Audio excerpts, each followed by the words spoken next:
People often mistakenly say back quote a full 360 feet when they really mean someone turning their behavior only the opposite way. When have you actually seen/done a full 360 in your life? Pre-GPS time. I drove up to a stop sign on a frontage road leading to an expressway on ramp. I was lost, not sure if I should turn left and get on the expressway or go back the way I came. I looked both ways and no one was coming, so I rolled through the stop sign and into the intersection while turning left, changed my mind halfway through the intersection and kept turning left until I was headed back from where I came, changed my mind again, flipped a U-turn and rolled through the stop sign again, a full 360, turned left again, and drove up onto the expressway, where the state trooper who'd been watching me the whole time immediately pulled me over. Trooper gets out of his car and says, "I just watched you run the same stop sign twice," and wrote me up for 2 moving violations. It wasn't one of my finer moments. An old friend. She got addicted to drugs and was homeless in her early 20s. Met a guy, got clean, had a couple kids, and was doing amazingly well. Her and her husband got into an argument one night, and she left the house in a fit of anger. She was found in a dealer's house a few days later, high as a kite. Her life devolved back into the drugs and homelessness. Her husband divorced her and has Rose for him and the kids because on drugs, she's dangerous. It's really sad because every time she pops up and mentions getting clean, she has a bunch of family and friends who try to help her. Usually she lasts about 3 days before she's gone again. One by one, they've all given up. Last I heard she was in a facility in southern CA. Hopefully she gets help. My brother went from being a thief and a drug addict to holding a job and loaning me money when I needed it, and now he's on heroin and stole $130 from me, so he's right back where he started. My mom is working up to her 6th marriage. Every time she's never going to do that again, and inevitably the cycle begins again. A guy sold his house because he was tired of maintaining it and rented an apartment instead. Less than 2 years later, that same house was back on the market. He missed it so much that he bought it back, and for far more than he had sold it. Had a friend who got into drugs, kept getting harder and harder stuff before doing heroin. He was hooked for years, lost his job, his house, his wife, his kid, his car, *everything*. Few years in, his daughter seeing him **ked up on the street and bursting into tears knocked some sense into him. He slowly but surely cleaned up his act, got a job at a shelter, got a tiny apartment and bike so he could get to work, got himself a girlfriend, started seeing his kids regularly, eventually got a bigger apartment with his girlfriend, and they had a baby girl. 2 years later, girlfriend caught him smoking pot while watching the baby. Then she catches him straight up leaving the kid alone while he left the house, and finally she kicked him out when she found out he was using heroin again. He died of an overdose a year later. Every day, I have to get to work. Close *reddit**f***k I'm bored. Coworker married his wife. She cheated. They got divorced. He had to take a loan to pay her settlement. Before the loan was paid off, he remarried her. She cheated again, and he divorced her again. He pulled the full 540. Well, one winter I was driving, and I was going down a hill with a slight curve to the left. I hit a patch of ice and my pickup truck spun a perfect 360, and I ended up parallel with the guardrail. An oncoming driver witnessed this and stopped to make sure I was okay. I gave him a thumbs up and said like a glove. And that's the story of my legitimate 360. I moved out of my parents' house for a job in another state, and after a few years moved right back into my parents' house lol. I have since moved on, thankfully. Here's hoping that doesn't happen again. After I got a D in a class in college and had to retake it, I said I'm going to really try the next time. Not going to skip homework and only read 20% of the textbook etc. I kept that up for maybe 2 weeks and then stopped caring again. I can't sustain that level of caring. I did get a B the second time though, no third retake. I got a habit of getting up early, before sunrise, and it had a great effect on me, but now I'm back to my old ways of going to sleep late, and not wanting to get out of bed when I wake up, especially if I have to go to work. 1. Went into Faculty of Education. 2. After first year, decided I didn't want to be a teacher anymore. 3. Finished second year, since I was already halfway done. 4. Turned around, 180. Worked for the federal government for 8 months. 5. Contract was up, so I took a teaching job, 180. Vowed it would be for only 1 year. 6. After 1 year, got out of there, and left the country for a while, 180. 7. When I returned, I couldn't find another job as a civil servant, so I had to take another teaching job, 180. So I guess that's been 720 really. Now I've been a teacher for 10 years. I guess I got used to it, because I quite like it now. I hated myself for a while in high school. I thought no one liked me, I was awkward as hell, and I wasn't good enough to study after high school. A year ago I got into a good community college course, and started just being myself. I was working on projects I was happy with, everyone was nice to everyone, I was seeing a mentor on improving my self-esteem, and I was just having a blast. Of course it didn't fix everything, but life was finally better. That only lasted the school year though. I've reverted back to old habits. I feel like everyone is silently judging me for not talking to them outside of classes and getting panic attacks, looking at what I did wrong despite doing so much right. I'm even looking at universities again, and considering a gap year, because university is too good for me.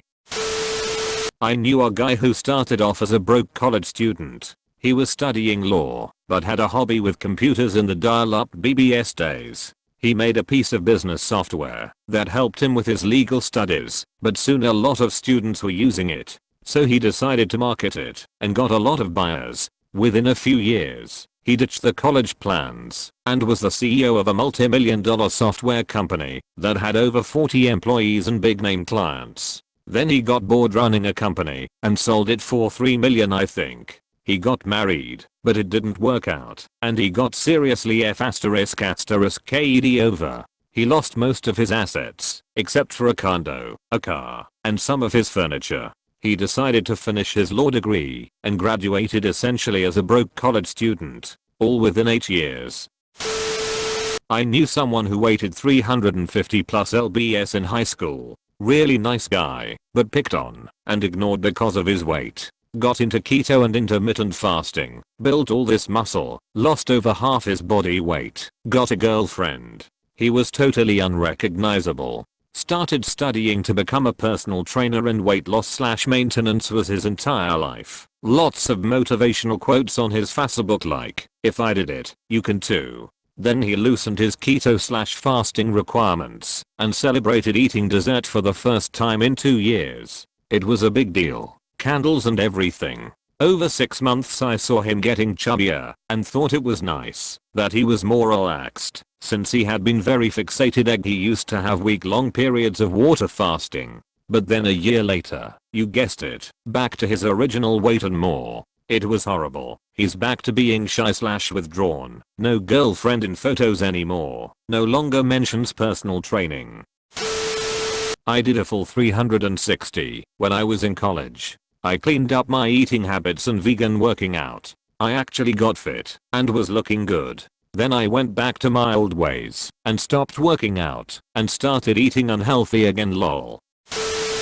When my wife left me for someone who enjoys the outdoors, traveling, and doing exciting ******, I vowed I would change my homebody ways. I would adventure, you know. I tried that. It was fun. For maybe a month. Then I realized that it wasn't a shortcoming of mine that ended my marriage. Rather, it was a simple incompatibility that had developed between us. I will begrudge nobody their happiness, especially not someone I promised to make happy forever. Accepting who she is and who I am is how I can do that. Seeking her happiness and setting me free is how she has. I'm a homebody. I like staying in, ordering in, having drinks with the neighbors. I love not having to justify that. I love not being dragged anywhere. I have ended up where I was before, a full 360, and I'm so much more comfortable now. Edit. This my most popular comment by far, the F you, and first Reddit award.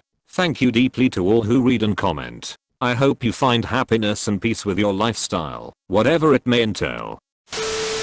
I started playing less video games and stopped watching anime to have more time to improve myself and get more dates. Now I'm in a long-term relationship and my girlfriend keeps introducing me to new anime and playing PC games with me. Edit. To answer the few major kinds of responses I've gotten, no, you shouldn't drop your hobbies for your significant other.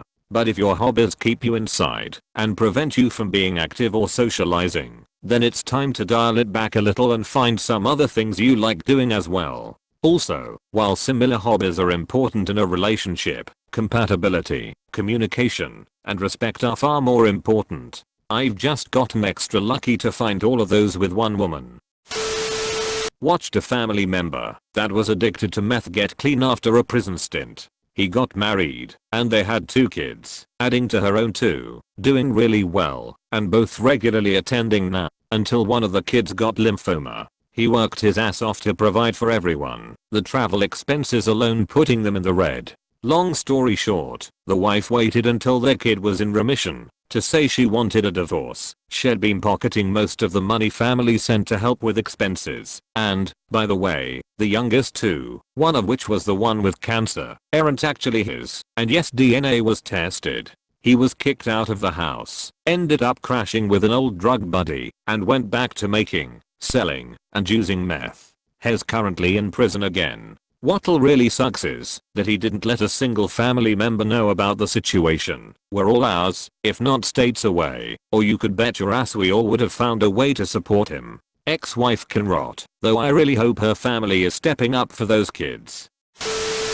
I once rearranged my living room in a full 360. I tried every combination, pushing the furniture in an entire circle. Technical Institute, a for-profit scam college, had a commercial back in the 90s where a person said going to it made their life do a 360. Truer than they intended. I switched from smoking to vaping about 5 years ago. Probably no healthier, but less stinky and more convenient. Last month I get the crazy idea to quit vaping. I use the last of my liquid, get some Nicorette, go to work that day, and realize the mistake I've made. By that afternoon I go to a convenience store and buy cigarettes. Keep buying cigs, telling myself this will be the last pack every time. Last week I gave up and ordered some vape liquid. Goddamn it. I met a guy in college that grew up in a religious house and seemed like a classic good Christian boy. That lasted for about 2 weeks of him being on his own. He went wild, partying, drinking, girls, etc. Classic stereotype. Then he almost failed out and met a girl and became like super Jesusified. He's still in a group text with me and some buddies, and every once in a while he'll interject with some nonsense BS. The one that always sticks out was him implying that we were all doomed to failure in our relationships because we thought that Japanese Longman gum commercial was funny. Our joking about infidelity was a clear path to actual cheating by his reckoning. So I guess he was like a tropical storm picking up crazy on each rotation.